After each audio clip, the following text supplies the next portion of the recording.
ईश के नंदन शांति करण शुभ करण चरण मूल मुख कंद को हे कर जोड़ नरज दादल करत नमन हा गौरी नंद को हे कर जोड़ नरज दादल करत नमन हा गौरी नंद को।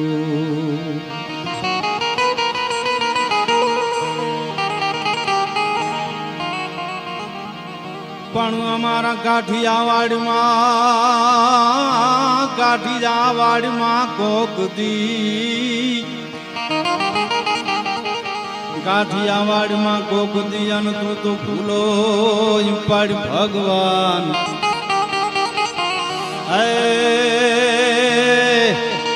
हे तू तो चाने हमारो मेहमान अरे तो तन तारू स्वर्ग भुलाऊं सामरा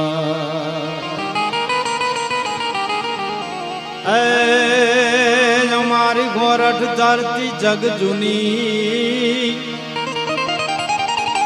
सोरठ धराई जग जुनी अने माई पासो गढ़ जुनो गिरनार महावजड़ा सेंजल पीवे अरे थिये नमुना नरने एक दंत दो मात त्रिगुण माया रहित जय सुंद सहित भुज पांच खटमुख भ्रात गणी जय शब्द पर्ण सुगंध कष्ट मूर्ति सुत वंदन रिद्धि सिद्धि नवनिधि दर्श ग्रीव ईश के नंदन तो शांति करण शुभ करण चरण मौल मुख कंद को कर जोड़ अरज दादल करे नमन हा गौरी नंद को। गजानंद गणपति दादा ની વંદનાથી વાગેલા પરિવારને આંગણે જ્યારે ભાગવતજી ભગવાનના બેસણા થયા હોય ભાગવતજીના આંગણે બેસે ભાઈ શ્રી કલ્પેશભાઈ અને એમનો પરિવાર કીર્તિભાઈ અને એમનો પરિવાર જ્યારે ભાગવતજીના અહીં બેસણા કર્યા છે ભાગવતજીના પાઠ થયા છે ભાગવતજીના ગુણગાન ગવાણા છે અમારા મહાત્મા ઈશ્વરદાસજી તો એમ લખે છે કે ભાગવત જેને આંગણે બેસે એના પુણ્યની તો વાત શું કરવી જેને આંગણે ભાગવતજીના બેસણા હોય એના પુણ્યની તો વાત શું કરવી કારણ કે ભાગ્ય હોય તો ભાગવત સાંભળીએ શ્રવણ જાગ ટળે મન મળ ગળે નિર્મળ થાય દેખ ભાગ્ય હોય તો ભાગવત સાંભળીએ શ્રવણે જે માણસ ભાગવતનું શ્રવણ કરે છે એના ભાગ્ય ખુલી જાય છે શ્રવણ કરવાથી જો ભાગ્ય ખુલી જતા હોય તો જેના આંગણે ભાગવતના બેસણા થાય એના તો સદભાગ્યની પછી શું વાત કરવાની હોય એટલે પહેલા તો આ પરિવારને ધન્યવાદ આપું છું કારણ કે ભાગ્યશાળી પરિવાર છે કે જેને આંગણે ભાગવત બિરાજ્યા છે આ જેવી તેવી વાત નથી મિત્રો આપણી પરંપરા આપણા સંસ્કાર શાસ્ત્રીજીએ સુંદર રીતે ભાગવતનું રસપાન આપ સૌને કરાયું છે એકવાર વ્યાસપીઠના એ વક્તાને જોરદાર તાળીઓથી વધાવો આજ તો પૂર્ણાહુતિ પણ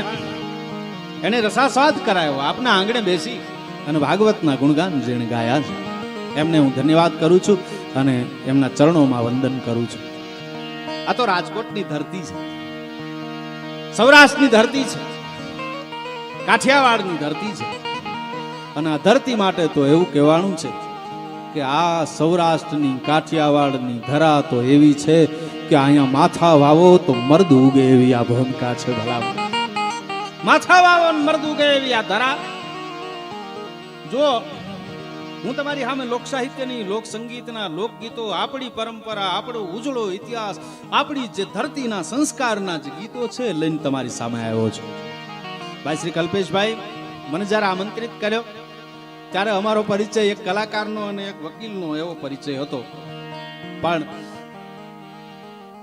આ આંગણે આવ્યા પછી મને એમ લાગે છે કે આ આંગણું આ ફળિયું એ તો ભક્તિના રંગે રંગાયેલું ફળિયું છે કારણ કે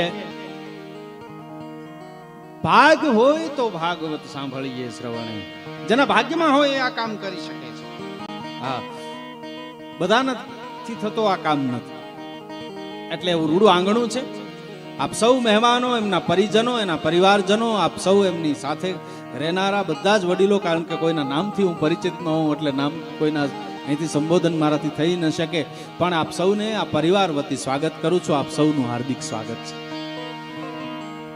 અમારું કામ અહીં માતાઓ, બહેનો, દીકરીઓ બેઠા છે, અમારું કામ લોક સાહિત્ય અને લોક સંગીતનું છે. આપણી ધરતીનું સંગીત, આપણી ધરતીની વાતો. માણસે એના જીવનમાં બે વાતના ગૌરવ હોવા જરૂરી છે.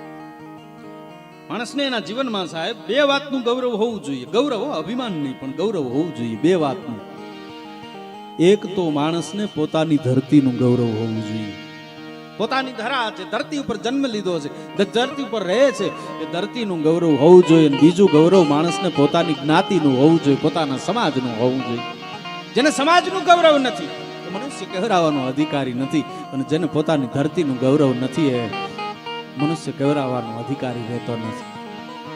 દાદ બાપુએ એક કવિતા લખી છે. મારો પરિચય મારી હાથે આપી દો, પરિચયની જરૂર નથી, આપ બધા મને ઓળખો છો, પણ જીતુ દાદ ગઢવી એવા નામથી ઓળખાવું.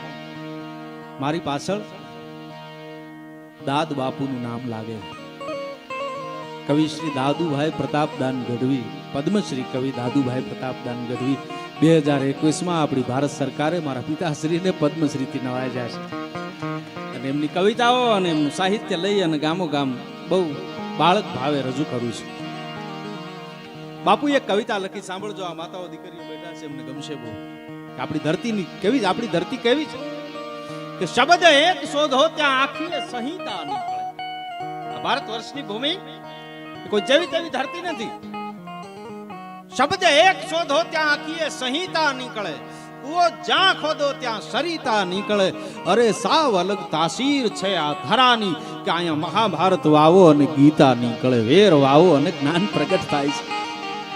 આ ધરતી તો જુઓ, મહાભારત તો યુદ્ધ છે, અહીંથી એની કથાઓ મંડાણી, અહીંથી એના વર્ણનો થયા છે. કેવી અદ્ભુત કથાઓ છે.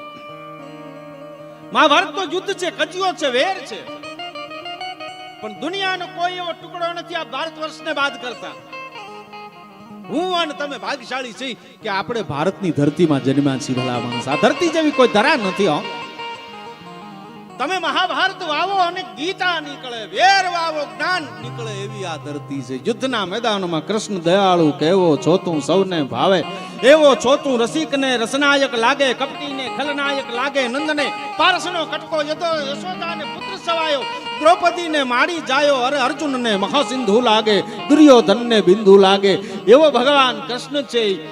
ગીતાના પાઠ યુદ્ધના મેદાનમાંથી કલ્યાણ નીકળવું હોય તો માત્ર ને માત્ર ભારત વર્ષની ધરતીમાંથી નીકળે. ભલા માણસ, યુદ્ધમાંથી કલ્યાણ ક્યાંથી નીકળે?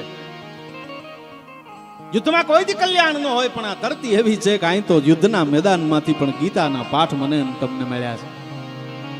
એવો રૂડો અવસર છે. વાઘેલા પરિવારનું આંગણું છે અને સામે એવો બુદ્ધિજીવી વર્ગ મારી સામે બેઠો છે, વકીલ. હા, આમ તો અમારું બધાનું કામ એક હરખું છે. એનું કામ એ બોલવાનું, અમારું કામ બોલવાનું, એનું જુદી જગ્યાએ બોલવાનું, અમારું જુદી જગ્યાએ બોલવાનું છે, પણ કામ અમારું બધું એક. અમારો ગઢવી ડાયરો છે. આપ સૌ જ્યારે આટલી શાંતિથી આ કાર્યક્રમને માણી રહ્યા છો, ત્યારે શરૂઆત કરી રહ્યો છો, તો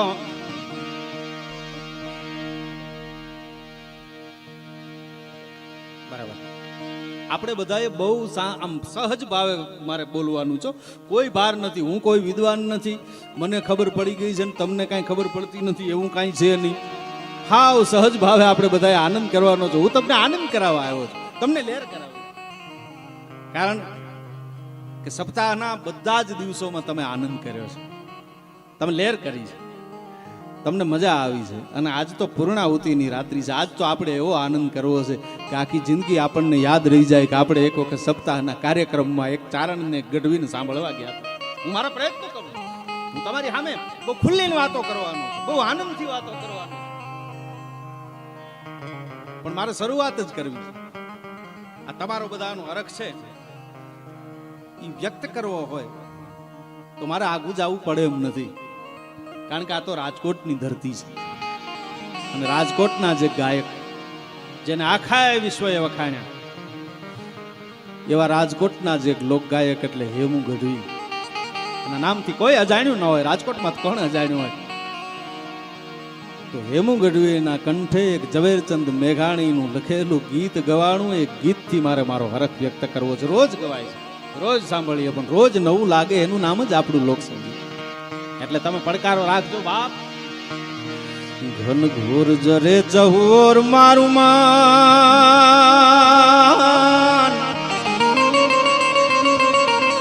ઘન ઘોર જરે ચહોર મારું મન મોર બની ધન ગાટ, અરે મન મોર બની ધન ગાટ, અરે મન મોર બની ધન ગાટ કરે.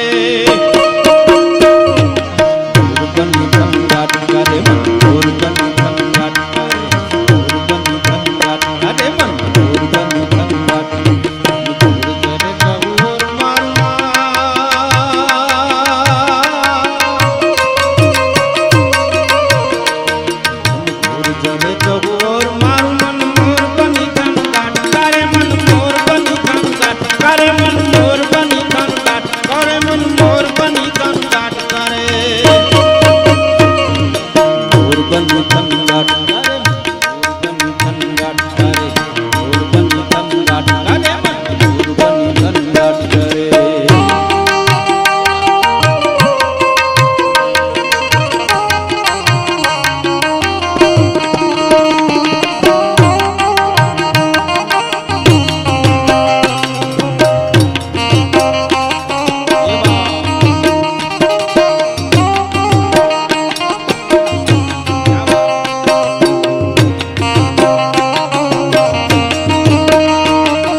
પરિવારે એક વધાવવા જેવો નિર્ણય કર્યો છે. આપણે બધાએ તાળીઓથી વધાવવા જેવો એક નિર્ણય છે કે અહીંયા જે કઈ રૂપિયાની ગોળ થશે એ બધી કોઈ પરિવાર તો રાખવાનો જ નથી, પણ અમે કલાકારો નથી લઈ જવાના.